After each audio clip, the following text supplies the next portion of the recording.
에스겔 먼저 1장 1절 한번 보겠습니다. 자, 주보에 좀 잘못 나왔는데요. 에스겔 먼저 1장 1절을 보도록 하겠습니다.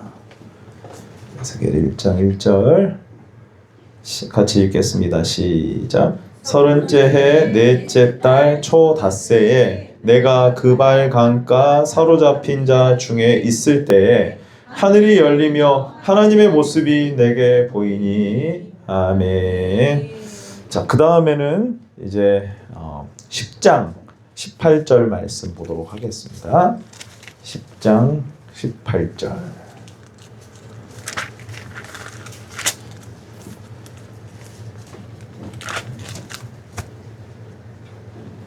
다 같이 읽겠습니다. 시작. 여호와의 영광이 성전 문지방을 떠나서 그룹들 위에 머무르니. 아멘. 자, 또 이제 마지막으로 보도록 하겠습니다. 43장 마지막 부분에 가까운 43장 4절입니다. 4절 5절 43장 4절 5절입니다.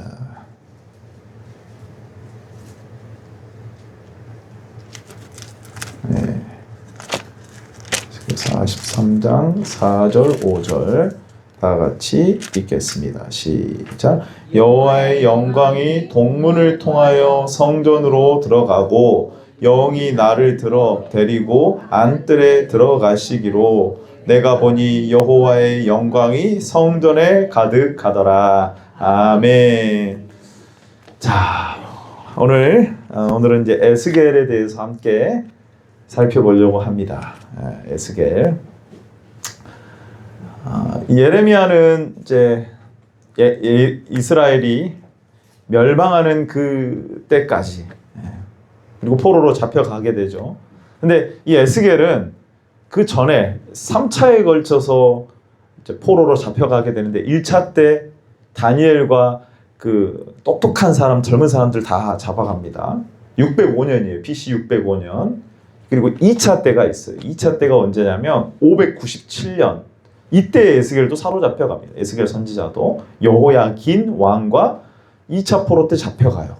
그리고 나서 이제 1장에 아까 우리가 읽었던 하나님께서 나타나셔서 에스겔을 부르시는 소명장은 그로부터 4년이 지난 593년, 그러니까 에스겔의 사역은 포로로 잡혀간 중에 바벨론에서 사명을 받아요. 특이하죠.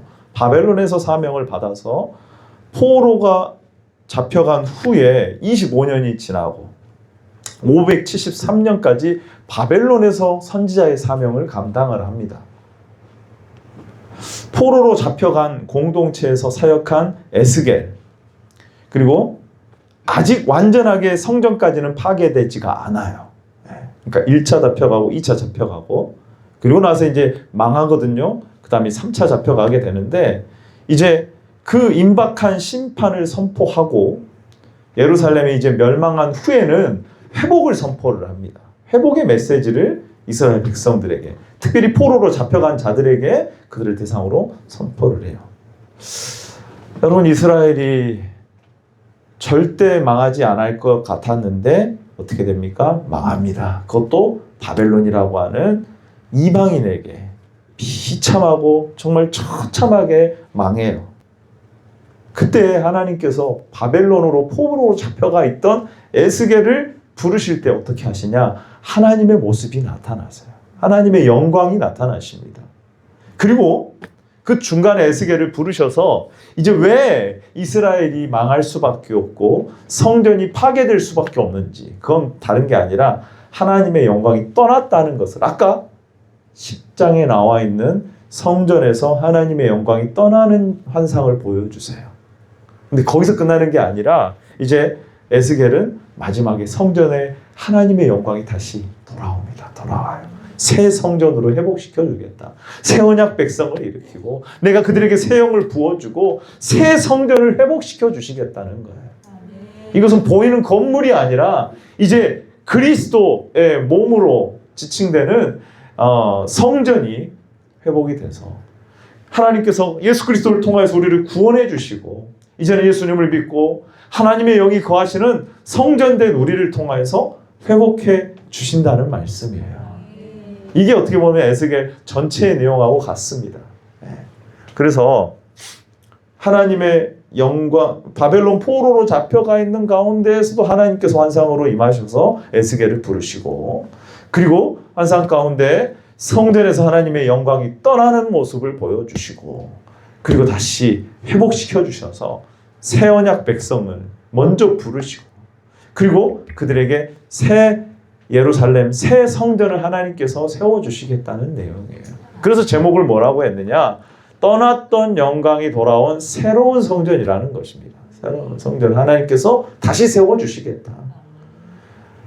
겉으로 보이는 건물로서의 성전이 파괴되어도 하나님의 약속은 절대로 실패하지 않습니다. 하나님의 계획은 절대로 무너지지 않습니다. 왜요? 원래 계획하신 것이 뭐냐면 교회인, 성도인 우리를 통하여서 하나님이 우리와 함께 거하시기 위하여서, 그래서 모형으로 성전을 보여주신 거예요. 그래서 우리를 성전 삼기 위해서는 누가 또 희생 제물이 되어 주셔야 돼요? 예수 그리스도께서 참 성전이신 예수 그리스도께서 우리를 대신하여서 희생 제물이 되어 주시고, 그래서 그 성전을 통하여서 우리도 성전이 되는 것이죠. 자, 보십시오. 에스겔서 전체의 내용으로 우리가 잠깐 보신다면은 1장부터 3장까지는 소명의 내용이 나옵니다. 에스겔을 불러요. 어디서 부르시냐? 바벨론 지역에서 부르세요. 그발 강가에서 나타난 하나님의 영광이에요. 하나님의 임재죠.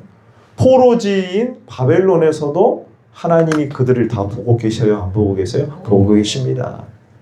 여러분, 절대로 하나님이 언제나 모든 곳에 함께 하시고, 우리가 하나님이 안 계신 것 같을 때에도 또 우리가 잘못해서 징계를 받는 가운데서도 하나님이 그곳에 함께 하십니다. 에스겔을 부르시잖아요. 예루살렘에서 부르신 게 아니라 바벨론에서 부르신다니까요. 바벨론이라고 하는 이방 섬기는 이방 나라의 하나님께서 에스겔을 부르신 거예요. 근데 이제 4장부터 24장까지 보면은 하나님께서 이제 이스라엘을 심판하시는 내용이 나와요. 그것의 중심은 무엇이? 그러면서 거기에 보면은 환상을 통하여서 보여주시죠. 이래서 너희가 지금 예루살렘이 망하는 거야. 성전이 이렇게 파괴가 되는 거야. 그러면서 결정적으로 아까 10장에 나와 있는 성전에서 하나님의 영광이 떠나지고 동쪽 산에 머무르게 됩니다. 성전에 원래는 하나님의 영광이 임해야 돼요. 근데 떠나죠. 그러니까 떠난 그 성전을 누가 와서 파괴해버리냐? 바벨론이 와가지고 파괴시켜버리는 거예요. 그리고 25장부터 32장까지 보게 되면은 그들이 잘해서 그렇게 된 것이 아니라 그들조차도 어때요? 여러분, 열방조차도 하나님께서 심판하실 것이다.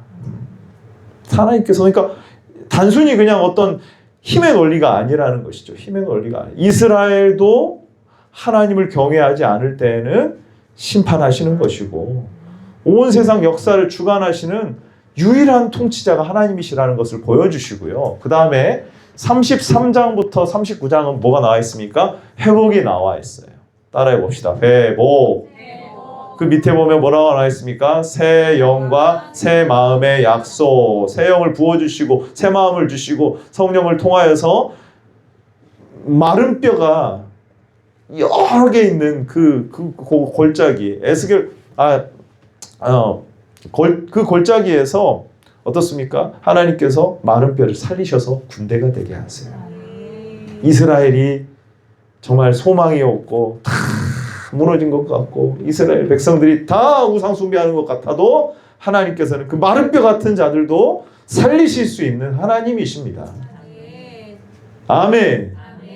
그래서 마침내 뭘 이루시고자 하는 거예요? 새 성전을 세우시겠다는 거예요. 성전을. 보이는 건물이 아닙니다, 여러분. 예수 그리스도를 믿고 한 몸 된 하나님의 백성들을 말하는 거예요. 하나님이 함께 하신다. 하나님이 회복시키시겠다. 이게 어떻게 보면 에스겔서 전체 48장까지의 내용이에요.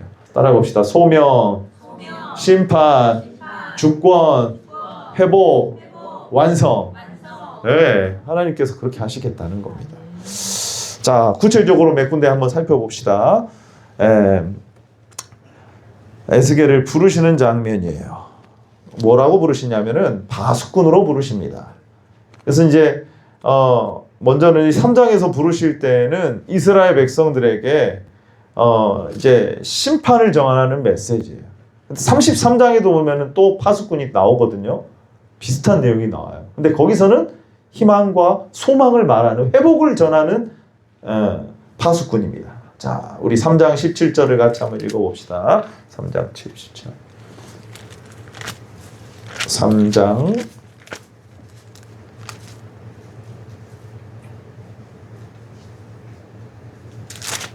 17절입니다.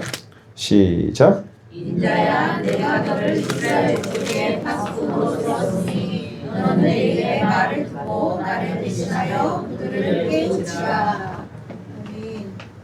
18절 19절에 보면은 파수꾼 사명을 주시면서 하나님 뭐라고 말씀하시냐면 깨우치라는 거예요. 근데 그 깨우치는 몫은 누구에게 있냐면 받는 자들에게 있어요. 파수꾼은 해야 될 것은 그대로 전하는 것밖에 없습니다. 몫은 누구에게 있냐면 받는 사람에게 있는 거예요. 근데 파수꾼이 이거 그들이 받기에 꺼리는 말이니까 안전하잖아요. 그러면 책임은 누구에게 돌아오냐면 파수꾼에게 돌아와요. 근데 파수꾼이 전했는데 그들이 받지 않아요? 그러면 누구에게 돌아갑니까? 그들 자신에게 돌아가는 거예요. 왜? 그 경고의 메시지를 주었음에도 불구하고 그들이 받아들이지 않았기 때문에. 그래서 18절 19절이 그 내용이에요. 너는 꼭 죽으리라 할 때 내가 깨우치지 아니하거나 말로 악인에게 일러서 악한 길을 떠나 생명을 구원하지 하게 하지 아니하면, 그러니까 전하지 아니하면 그 악인은 그 죄악 중에서 죽습니다. 그러면 그 악인이 죽은 죄값을 누구에게 찾겠다는 거냐면 바로 전하지 않은 너에게 찾겠다는 거, 파수꾼에게 찾겠다는 거예요. 그러니까 이것은 말씀을 전하는 저 같은 자에게 엄청나게 무거운 말씀이에요. 파수꾼이 제대로 전해야 돼요. 말씀을 그대로 전해야 되는 거예요. 여러분 이대로 살면 살고요. 말씀을 제대로 받지 않으면 죽습니다. 죽어요. 오전에 말씀드렸던 것처럼 우리가 믿는다라고 하면서 집이 무너질 것을 않을 것을 믿으면서 편하게 자듯이, 학생이 공부하면서 이 대가를 내가 반드시 얻을 것을 믿기 때문에 공부하듯이, 내가 삼위일체 하나님을 정말로 믿는다면은 그냥 억지로 신앙생활하는 것이 아니라, 형식적으로 신앙생활하는 것이 아니라 하나님께서 우리에게 주신 이 생명의 은혜, 하나님의 의이신 예수 그리스도를 주로 그리스도로 영접하시기를 바랍니다. 믿으면 구원받는 줄로 믿습니다. 믿지 않으면 구원받을 수가 없어요. 믿는 자는 그러면 나는 믿어, 나는 열심히 신앙생활 했어, 나 이 정도면 천국 갈 수 있어, 이런 확신을 가지는 것이 아니라 정말 그리스도 안에만 소망이 있다는 것을 믿고 그 안에 다 머물려고 하루하루를 그렇게 살아가는 거예요. 하루하루를. 아따 목사님 어떻게 하루하루 한대요. 일주일에 딱 한 번만 예배드리고 말제. 어떻게 그렇게 힘들게 또 날마다 이렇게 하라고 합니까? 힘들어요. 아니요. 그렇지 않습니다. 이게 믿음이에요. 이게 믿음. 말씀대로 믿으셔야 돼요. 말씀대로 우리는 구원받을 것입니다. 그리스도 안에 있는 자는 구원받을 거예요. 누구든지 주의 이름을 부르는 자는 구원을 받을 줄로 믿습니다. 이건 현재 진행형이에요. 한 번 부르고 언제 부흥회 때 부르고 끝나면 된다는 게 아니라 한 번 불렀다면 계속해서 하나님의 도움을 구하고 나의 연약함을 인정하고 성령님의 도움을 구해야 돼요. 여러분 이런 자가 구원 받는 줄로 믿습니다. 받았고 받는 줄로 믿습니다. 이게 믿음이에요. 이게 믿음. 자, 파수꾼 얘기하다가 거기 가버려서 죄송합니다. 그래서 19절에 보면은 이제 네가 악인을 깨우쳤는데 그가 돌이키지 아니하면은 그는 죄악 중에서 죽게 돼요. 그러니까 돌이키는 몫은 자기 자신에게 있어요. 근데 파수꾼은 제대로 전했기 때문에 뭐하냐? 그 죄값을 받지 않는 거예요, 여러분. 그러니까 바로 전해야 되는 거예요. 말씀을 여러분 그대로 받으시기를 바랍니다. 자, 그 다음에 이제 죄로 인해서 성전의 영광이 떠나고 심판이 실현이 됩니다. 우리 10장 18절을 먼저 보기 전에 4장부터 7장까지 보면은요, 유다와 예루살렘에 대한 심판과 에스겔을 통하여서 상징적인 행동을 몇 가지 하라고 하십니다. 자, 4장을 보세요. 몇 가지만 보시면은, 토판을 1절에 보시면은 토판을 가져다가 그것을 내 앞에 놓고 뭘 그 위에다 그리라고 하냐면 예루살렘을 그려라. 그리고 그 성읍을 뭐 하라고 하냐면은 토성으로 그 주변을 에워싸라고 하는 거예요. 딱 이렇게 만들라는 거예요. 그것처럼 어떻게 된다는 거예요? 지금 너네가 아직 완전히 망하진 않았지만 이렇게 멸망할 거다. 이렇게 멸망할 거다. 그리고 옆으로 누운 기간이 포위될 거다. 그 기간 동안 제한된 음식을 먹을 것이라는 것을 에스겔의 행동을 통하여서 하나님께서 그대로 보여주세요. 그대로. 5장에 보면은요, 머리털을 나누라고 하고요, 그것을 태우고 칼로 쳐서 바람에 흩으라고 합니다. 이스라엘 백성들이 어떻게 된다는 거? 그렇게 된다는 거예요. 그렇게 상징적인 행동을 통해서 하나님께서 보여주시는 거예요. 예레미야도 멍에를 메고 이렇게 바벨론으로 끌려갈 것이다. 하나님께서 행동 상징을 보여주시거든요. 마찬가지로 에스겔도 그런 행동 상징들이 많이 나옵니다. 이것은 지금 이스라엘이 이렇게 망할 거라는 거, 바벨론에 의해서 이렇게 망할 것이라는 거, 패할 것이라는 것을 보여주시는 거예요. 그리고 나서 8장부터 11장의 말씀에 보게 되면은 성전을 보여주십니다. 근데 8장에 잠깐 봐보세요. 그 안에 온갖 우상들이 가득해요. 8장 1절에 보시면 시작. 여섯째 달 초닷새 나는 집에 앉았고 유다의 장로들은 내 앞에 앉아 있는데 주 여호와의 권능이 거기에서 내게 내리고로 불과 같은 형상이 있고요. 그렇게 나오는데 이제 뭐냐 보십시오. 5절에 보시면은 북쪽을 바라보라 하니까 제단문 어기 북쪽에 뭐가 있냐면 질투의 우상이 있어요. 6절에 보니까 가증한 일이 있습니다. 또 다른 곳을 보니까 담을 헐라고 하니까 담에 한 문이 있는데요. 9절에 보시면 가증하고 악한 일. 10절 같이 한번 읽어봅시다. 내가 들어가 보니 각양 곤충과 가증한 짐승과 이스라엘 족속의 모든 우상을 그 사방 벽에 그려. 성전 벽에 우상을 막 새겨놓은 거예요. 온갖 동물 우상 이런 것들을 새겨놓은 거예요. 그리고 그 다음에 보시면은요, 담무스를 위하여서 우상 이방신인 담무스를 위하여서 애곡하는 일도 있고요. 실제로 이게 있었어요. 태양을 숭배하는 태양신 라라고 하는 그 태양 숭배가 이루어지는 일이 예루살렘에서 일어나 버리고 말았던 거예요. 그리고 9장에 보면은 하나님께서 이마에 표를 받은 자만 구원받고 나머지는 심판을 받는다는. 결국 아까 우리가 읽었던 10장 18절 같이 한번 읽어봅시다. 10장 18절 시작.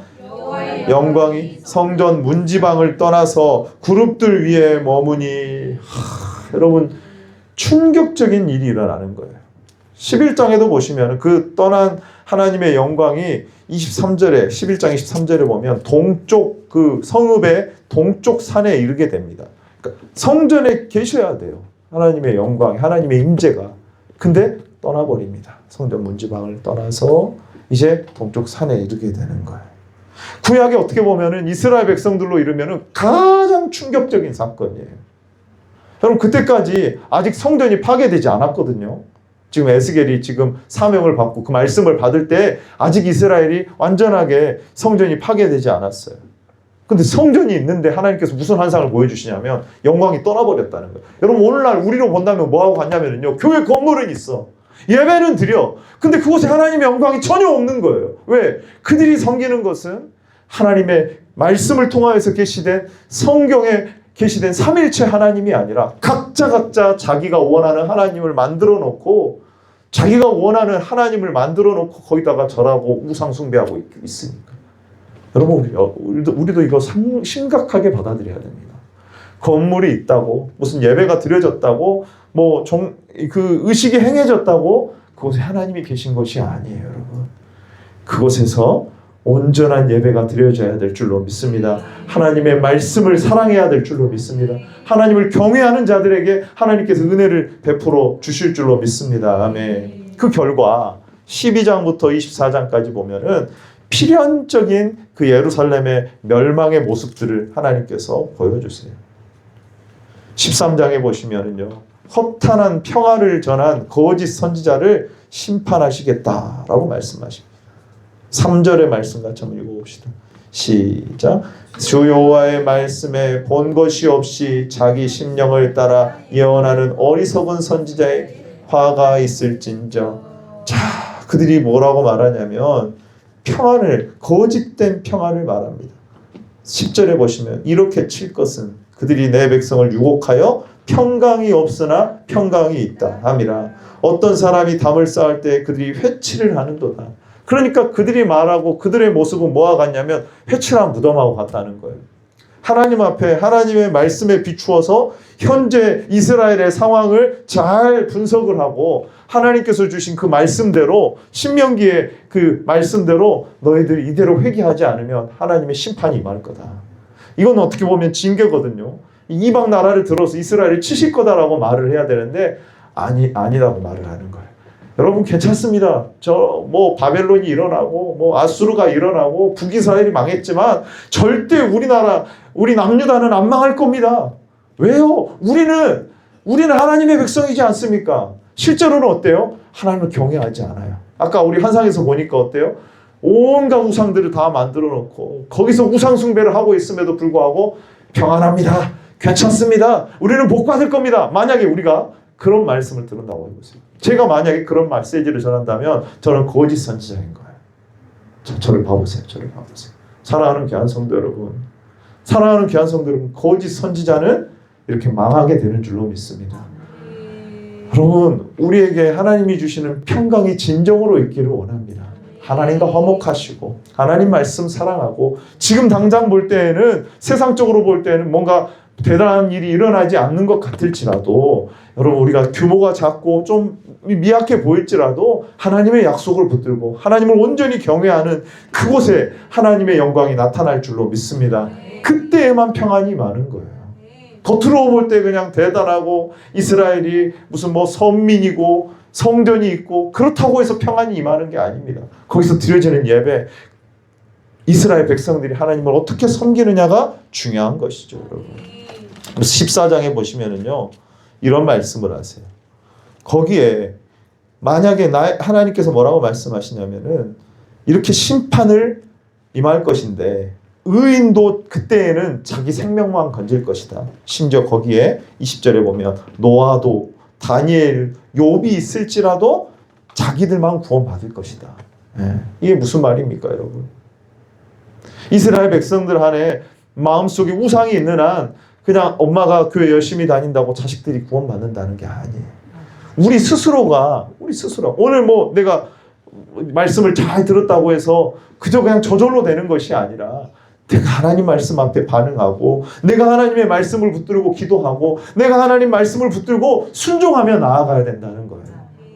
뭐 우리 교회에 누가 있다, 혹은 우리나라에 뭐 어떤 큰 이렇게 믿음의 사람이 있다, 우리 한국 교회가 이렇게 성장했다, 이것이 나를 구원하는 게 아니라는 것이죠.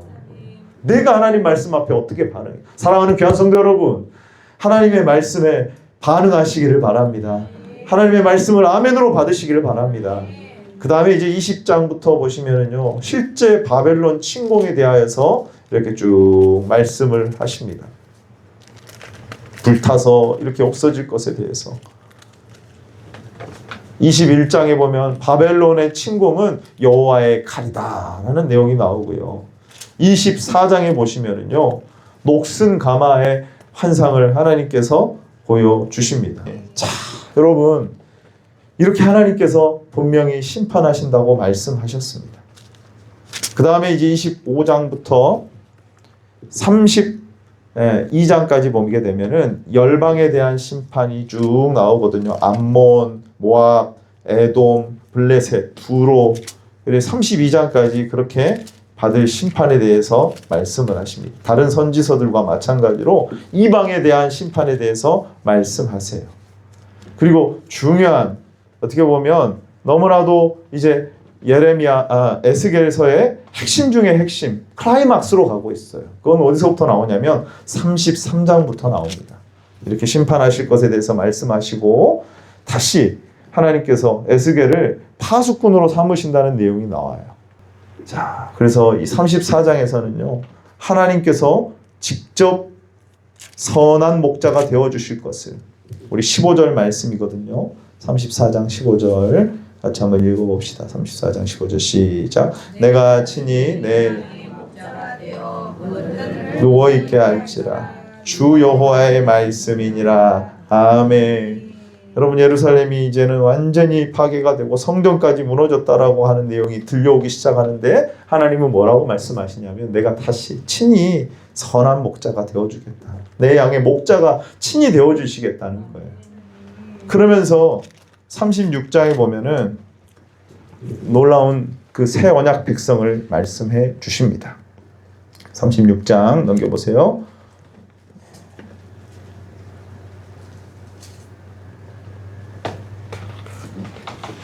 같이 한번 읽어봅니다. 25절 26절입니다. 36장 25, 26 시작. 맑은 물을 너희에게 뿌려서 너희로 정결하게 하되 또 너희 모든 더러운 것에서와 모든 우상 숭배에서 너희를 정결하게 할 것이며 26절 또 새 영을 너희 속에 두고 새 마음을 너희에게 주되 너희 육신에서 굳은 마음을 제거하고 부드러운 마음을 줄 것이며 내 영을 너희 속에 두어 너희로 내 율례를 행하게 하리니 너희가 내 규례를 지켜 행할지라. 아멘.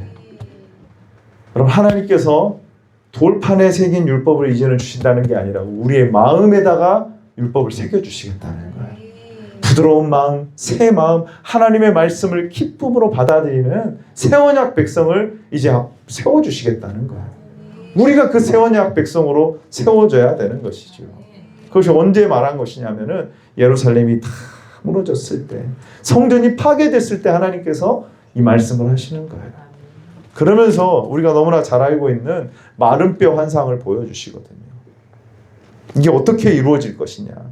자, 바로 마른 뼈들이 가득한 골짜기에 인자야, 이 뼈들이 능히 살 수 있느냐. 3절에 보면은 37장 3절에 보면 주께서 아십니다 라고 하니까 하나님께서 뭐라고 말씀하시냐면 4절 시작. 또 내게 이르시기를 너는 이 모든 뼈들 대언하여 이르기를 너희 마른 뼈들아 여호와의 말씀을 들을지어다. 아멘. 그대로 실제로 했더니 어떻게 돼요? 이제 그 환상 가운데 뼈에 힘줄이 생기고 살이 오르고 가죽이 덮여서 그 코에 하나님의 생기를 불어넣으시니까 지극히 큰 군대가 된 줄로 믿습니다. 아멘. 그게 누구와 같다는 거예요? 지금 완전히 말라버린 이스라엘과 같다는 거예요. 10절 봐보세요. 이에 내가 그 명령대로 대언하였더니 생기가 그들에게 들어가며 그들이 곧 살아나서 일어나 서는데 극히 큰 군대더라. 아멘. 아멘. 여러분, 소망은 여기에 있는 줄로 믿습니다. 여호와의 말씀에 있는 줄로 믿습니다. 여러분, 지금도 마찬가지로 이 일은 일어나는 거예요. 지금도 일어나는 것입니다. 우리가 할 수 없다라고 하면은요, 아무 일도 안 일어나겠죠. 그러나 하나님께서 명령하신 대로 하나님의 말씀이 선포될 때 그 말씀이 우리 가운데 성령으로 역사하셔서 깨달아지기 시작하고 그 말씀을 붙들고 기도하며 그 말씀대로 행해 나아가기 시작할 때 하나님의 군대가 되는 거예요. 그건 누가 하시는 거냐면 성령께서 하시는 것입니다. 자, 마지막 이제 40장부터 쭉 보시면은요, 성전을 회복시키는 내용들이 나와요. 환상 가운데에서 새로운 성전의 내용이 이제 40장부터 나옵니다. 그러면서 성전 내부를 다 측량을 하고 그 여러 가지 모습들이 마치 성전을 건축할 때처럼 그렇게 세부적으로 나와요. 그러면서 43장에 우리가 아까 읽었던 43장 4절 5절의 말씀이에요. 4절 5절 같이 읽어봅니다. 시작. 여호와의 영광이 동문을 통하여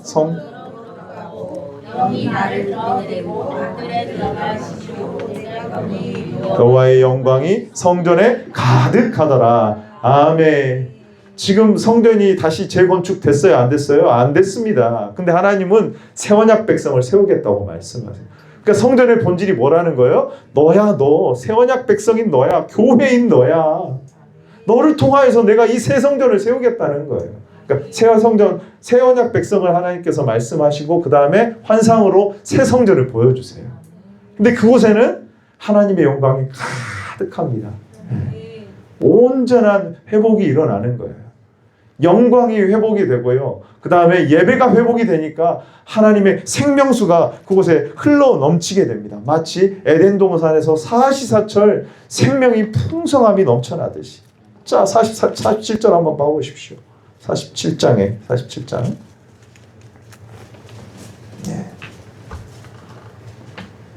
1절, 2절 같이 한번 읽어봅니다. 시작. 그가 나를 데리고 성전 문으로 이르시니 성전의 앞면이 동쪽을 향하였는데 그 문지방 밑에서 물이 나와 동쪽으로 흐르다가 성전 오른쪽 제단 남쪽으로 흘러내리더라. 그가 또 나를 데리고 북문으로 가서 바깥길로 꺾여 동쪽으로 향한 바깥문에 이르기를 본즉 물이 그 오른쪽에서 스며 나오리. 아멘. 여러분, 예수님이 뭐라고 말씀하십니까? 돈 없는 자도 오라, 목마른 자도 오라. 여러분, 예수님 안에서 생명의 강수가 흘러나오는 줄로 믿습니다. 여러분, 그것을 우리에게 산성으로 미리 에스겔 선지자를 통해서 보여주시는 거예요.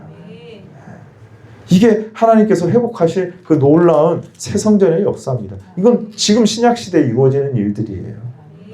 우리의 마음을 새롭게 하시고 새 영을 부어주시고 하나님의 말씀을 듣게 하시고 성령의 역사로 그 안에서 생명의 풍성한 역사가 일어나서 여러분, 마른 뼈 같았던 자들이 하나님의 군대가 되는 거예요. 군대가 되는 겁니다, 여러분. 이게 마지막 요한계시록을 보면 회복될 새 성전이 내려오게 되는, 예루살렘이 내려오게 되는, 거기서 일어나는 일들입니다. 하나님께서 마지막 약속을 48장에 하시거든요. 그것은 여호와 산마라고 하는 것입니다. 여호와 산마. 35절 맨 마지막 38장 35절을 읽어봅시다. 예루살렘 성을 다 측량하고 그 이름을 뭐라고 말하냐면은 35절 시작. 그 사방의 합계는 18,000척이라. 그날 후로는 성읍의 이름을 여호와 산마라 하리라. 아멘. 여호와 산마가 뭐냐면 여호와께서 거기 계시다라는 말이에요. 하나님의 영광이 떠난 것 같고 어떻게 바벨론에 패할 수 있느냐? 어떻게 이렇게 이스라엘이 처참하게 무너질 수가 있느냐? 성전이 파괴될 수가 있느냐? 그 정말 안타깝고 당황스러운 상황 가운데서 하나님께서 에스겔 선지자를 통해서 이렇게 보여주시는 거예요. 여호와 산마다. 여호와의 이름이 뭐라고 여기서 나온 이름이 여호와 산마이시는 거예요. 여호와께서 거기 계시는 거예요. 포로로 잡혀간 중에도 거기 계시는 거예요. 마른 뼈와 같이 정말 도무지 가망이 없는 것 같이 보이고 변화되지 않을 것 같은 사람도 변화시키시는 하나님이에요. 이 마지막 때에도 전도가 안 된다 하고 교회는 안 된다라고 말하는 시기입니다. 그러나 여러분, 하나님의 영이 임하시면 이렇게 회복될 줄로 믿습니다. 여러분 한 사람 한 사람이 여호와의 말씀에 반응하고 새 영을 받은 자로서 새 언약 백성으로 세워지게 되면 성전이 회복이 되는 거예요. 하나님의 영광이 떠났다가 다시 회복되게 되는 겁니다, 여러분. 여러분, 우리가 그러한 성전된 삶을 살아가시는 저와 여러분들 되시기를 바랍니다. 아멘.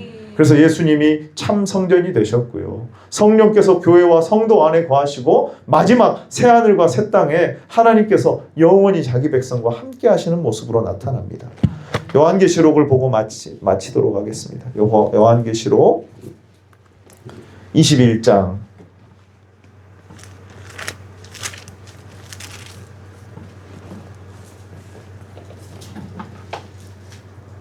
21장 3절 말씀입니다.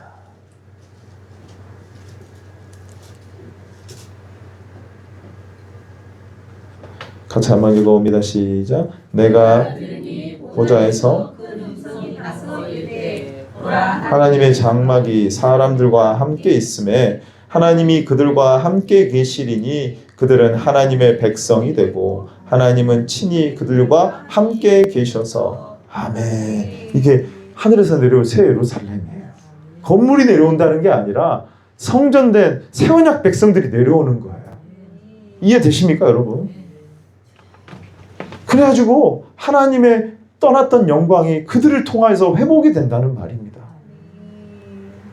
그런데 우리가 이 신약 시대를 살고 있는데 여전히 구약에 파괴된 성전만 붙들고 있다면, 겉으로 우상 숭배하고 하나님을 경외하지 않는다면 어떻게 이 일이 일어나겠습니까? 사랑하는 귀한 성도 여러분, 하나님이 우리와 함께 하시는 우리가 성전된 삶을 살아야 될 줄로 믿습니다. 아멘. 그래서 에스겔의 마지막 말씀인 여호와 삼마, 여호와께서 거기 계시다는 그 마지막 소망의 메시지가 요한계시록까지 이어져서 떠났던 영광이 회복이 되고 새 언약 백성으로 새 영이 함께 하시는 하나님의 백성으로 세워 가신다는 거예요. 여러분, 죄로 인해서 하나님의 영광이 떠난 옛 성전은 하나님께서 파괴되게 하셨지만 하나님은 새 언약 백성으로 자기 백성을 새롭게 하시고 다시 하나님의 영광이 거하시는 새 성전으로 세우셔서 영원히 함께 하심을 믿으시기를 바랍니다. 이것이 에스겔이 보여주는 하나님의 놀라운 새 언약의 소망의 말씀인 줄로 믿습니다. 아멘. 그럼 그 성전이 여러분이 되어서 이 땅에서 하나님을 기쁘시게 하는 삶을 살아가시기를 축복합니다. 아멘.